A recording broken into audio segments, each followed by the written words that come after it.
Well, hello there, YouTube. It's Ro here. Thank you for visiting You Grow Ro. If this is your first time, I hope you'll consider subscribing at the end of this video. If you've been here before, thank you so much for coming back. I appreciate you. Today, I'm going to be giving you guys a run through of the seeds that I got in my February seed swaps. I know, I'm late doing it. It's like March 25th. And things have been rolling in for March as well, but that's going to be another video. I'll tell you what all I got in just a second.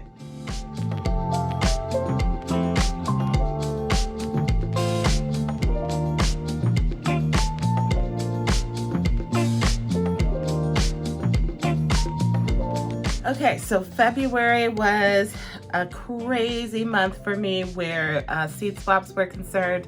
Unlike last month, or I'm sorry, unlike January, I'm not going to be able to go over, bullet point by bullet point about each specific tomato. I did get all the same information, so if you see something that you like, just pause the video and take a photo of it, or however you need to do it, but that's how you would do it if you were on your phone. So I'm just going to be glossing over these because there's too many. And if I did that, if I were to read these bullet point by bullet point, this video would be over an hour long, and we're not trying to do that. I love a good seed haul too, but that's just doing too much. So I'm going to run through these, and I hope you see something you like. Make sure to leave comments and subscribe, share my video as well. Let's get started. So my first seed was coming from Lombard, Illinois, I believe. And I got more of the Prairie Fire seeds. Those are so beautiful. Supposed to be insanely sweet. Can't wait to grow those. I got mine from Baker Creek if you're looking for them. But I'm going to be putting those on my grow list for this summer. Next up, I'm coming from Newport, Washington. I got the Rio Grande tomato, which is a beautiful red tomato. It's a large paste variety. Supposed to have huge yields. We'll see. So the next seed hails from Ohio, right here where I'm at. It's coming from Marion, Ohio. And from there, I received wild basil that I told you guys about. I was so excited for this to show up. It's perennial from zones 6 through 9. And I received those seeds from a gentleman on Facebook. All right, the next seed is coming from Hotel, Texas. I got the Evil Olive. Ooh, I love that name. I've actually seen that one around quite a bit, and I hear tell it's very tasty. It's certainly very pretty. The next seed comes from Frankfort, Indiana. And from there, I received multiple seeds. First one being Monkeyy Ass. The name cracks me up. It's an Oxheart variety. Beautiful red and yellow one. I also got from them the California Tulip, which I requested as well. I wanted that. Yeah, Monkeyy Ass and California Tulip. And you can tell where the tulip comes from just by looking at the shape of the tomato. It's very neat. All right, the next seed comes from Boston, Massachusetts. And that seed is the Summer of Love. Is that not just a lovely name? But also look at that tomato. It kind of reminds me of the large barred boar in a way. I don't know. It's beautiful though. It's an improved Berkeley tie-dye that gives you larger yields and ripens faster. Wow. I love the sound of that. Next seed comes from, oh goodness, this one's coming all the way from Kinross, Scotland. These seeds came a long, long way to get to me. I got two seeds from Scotland. The first being the Black Galaxy. Isn't that a gorgeous tomato? Reminds me of a plum variety of the Black Beauty. And then the other one I got from Scotland is the Venus Micro Dwarf. Somebody else was growing this recently and I hadn't heard of it, but I got it as a bonus in this trade. I think it was Mike's Chaotic Gardening. I think he's currently growing this right now. The next seed is coming from North Bend, Nebraska, starting with the Coyote Cherry. Just looks like a nice yellow cherry tomato, but it does say the flavor is unusual. It has notes of vanilla. Wow. I've had fruity tomatoes. I've even had some that tasted a little on the floral side, but vanilla, no, not before. So this will be really neat. I also got the pearly pink cherry. I requested this one. This is what I did the trade for. Isn't that gorgeous? It looks almost iridescent. I love the color of that. Semi-determinate, and it says it's great for cold areas and short season regions. Very nice. In that trade, I also got the violet jasper, which is an heirloom. Very pretty. Excuse me. Rich and tangy sweet. Yum. It's a saladette size, so it's not a big one. And then finally from there, I got the Rebel Alliance, which is one of the Star Wars collection tomatoes. Moving on, the next round of tomatoes are coming from Greenville, Mississippi. I got a pepper in this one, and that would be the sweet banana pepper, which we've all grown before. I already have seeds for that. I'll just go ahead and trade that. I also got the mini sweet pepper in there too. I don't know if I have those. I might have saved those from some peppers that I got from Aldi that were called the same thing, mini sweet peppers. They're good. I like them. They're great for just snacking on. I also got in that trade the Sugar Rush Peach. That's what I did this trade for. I remember because I don't have seeds for the Sugar Rush Peach, and everybody keeps talking about how amazing it is. So I'll be able to find that out for myself here soon enough. Moving on, Ohio again, Fairfield, Ohio. And the first tomato is the Mule Team.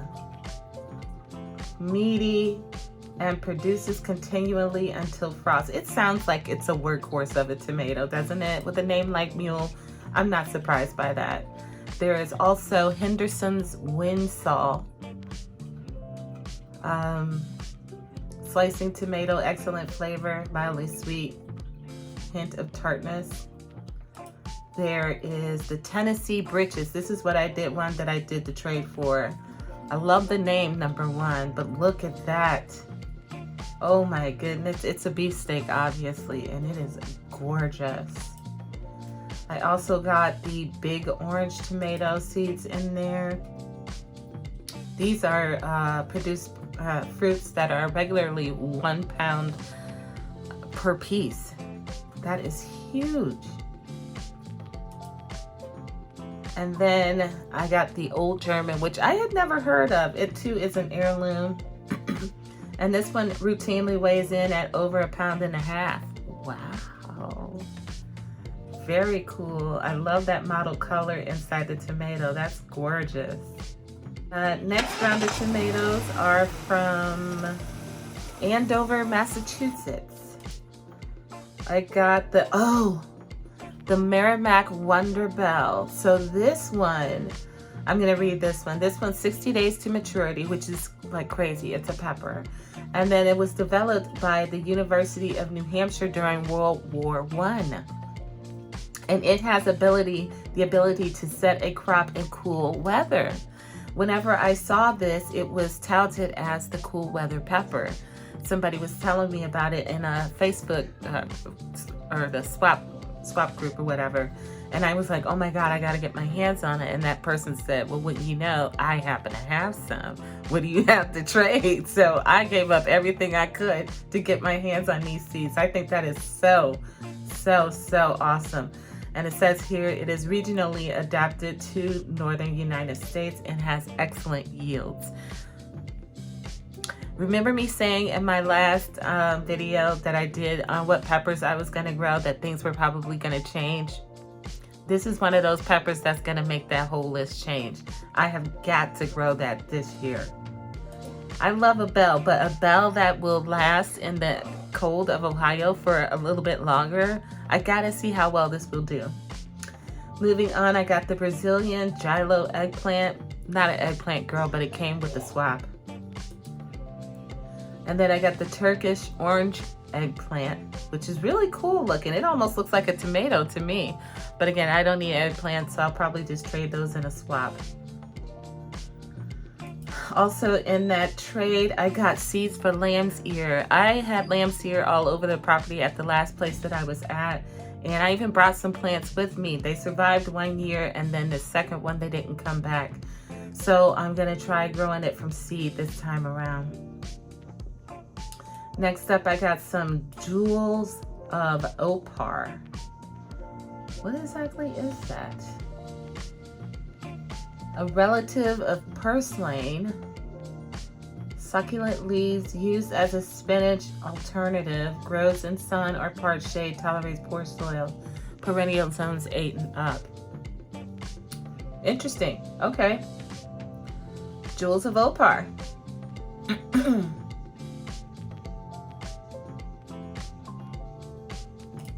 Also in that swap, I got some seeds for spilanthes, which is also known as the toothache plant. I have already had this. I have seeds for it. I grew it last year, and if you'll recall, I learned that this is a perfect trap crop for aphids. The aphids were all over this. They loved it. Left everything else alone but that spilanthes, at least in that green stalk that I had to grow in it. Also, the groundhogs didn't touch it, neither did the bunnies or the squirrels. So there's a lot of benefits to that. And then if you can get it somewhere where the aphids aren't on, it's great medicinally. I make a tincture from it. And then finally from that swap, I got some more feverfew, which I love. I grow already. It's beautiful. As a matter of fact, it's already coming back in my garden right now. Well, in my green stalk where I grew it at. But I do want to get some more plants put in because it's so pretty. White City, Kansas. And I got some echinacea seeds. I did start some echinacea, and as of now, none of it has popped yet, but I'm still hopeful. Prairie Blazing Star, which to me is known as Lietris. I've mentioned this a couple times in some videos that I got my start in gardening because I was a floral shop houseplant manager for, I don't know, 5 years or so. And this was one of the big sellers. We use these in cut flower arrangements all the time. Very pretty. They come in different colors too. I've seen pink and I've seen white. Then there's something I got called ironweed. Never heard of it. Perennial. Part of the aster family. Says it's an aggressive spreader, deer resistant. I also this is the native seed swap I got. Yeah, okay. Something called curly cup gumweed. If you've heard of these, let us know down in the comments and tell us what you've used them for. I don't have any experience with these at all. Then there's milkweed. I just dropped seeds for milkweed like 3 days ago. They're not gonna pop yet, but I did, and I stratified them in my refrigerator for 5 to 6 weeks it was. So we'll see if we get any germination from that. And then I got some elderberry seeds. I want to do elderberry, but I want to start it from a plant. I don't want to start from scratch. And there's plenty of people I see on Facebook Marketplace in my neighborhood, well, in my area rather, that within 5 miles, say, that have cuttings and stuff that they've rooted. So I think that's the way I'm going to go with the elderberry. But I have seeds now too if I wanted to try that. Then there is blue wild indigo.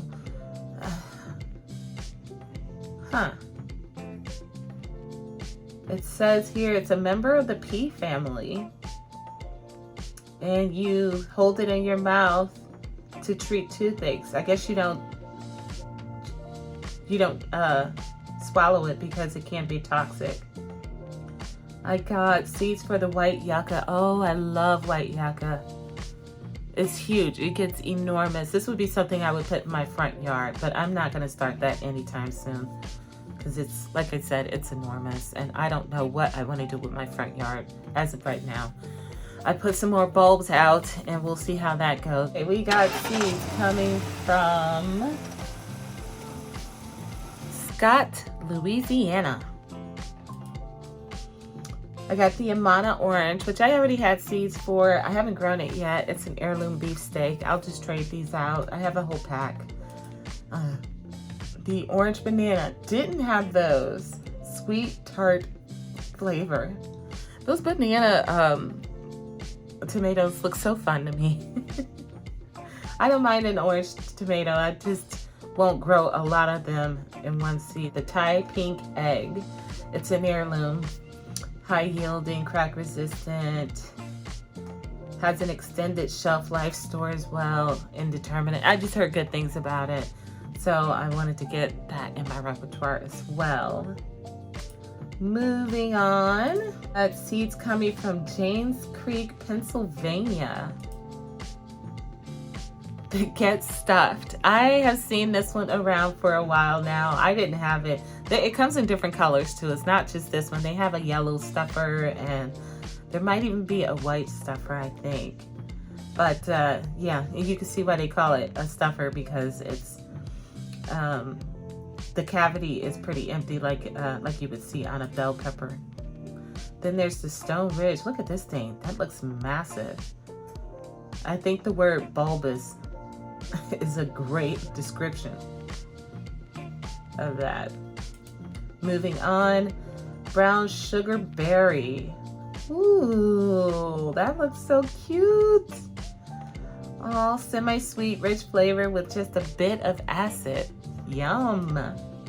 I happen to like tomatoes with the high anthocyanins. I know some other people really don't like it. They have an aversion to it, but I like it. Then we got the yellow 1884 pink heart. I definitely didn't trade for this one. It must have just came in the trade is what I mean. That's something that I would look at and be interested in. Moving on, Belle du Collage. Belle du College, join or die. That's a mouthful. Tricolor flesh. Beefsteak type, bred by Tom Wagner. Exceptional flavor. Ooh. Oh. And then I got the Anna Russian, another heirloom. Superb, rich, old-fashioned tomato flavor, very juicy. And lastly, the Reset Tomate, which is also known as the Traveler Tomato. I already have seeds for that, and I haven't grown it yet. But I did see that, what is her name? Robbie from Robbie and Gary Gardening Easy has been growing it recently. She's trying to keep it going over the winter, although she's in California, and so she'll be able to take those plants and get that tomato going like it really should be. But it's a neat one. They used to take it with them when they were walking across, the miles, and you could just break off a little piece of the tomato at a time, because it looks like, a whole conglomeration of tomatoes. So you just take what you want and put the rest away. And traveling tomato. All right, guys, I hope you enjoyed all those varieties I got. There was over 40 of them. That's why I wanted to just breeze through them. If you have any questions, be sure to leave them down in the comments. And I will see you guys on another day and another video. Until then, happy growing, my friends.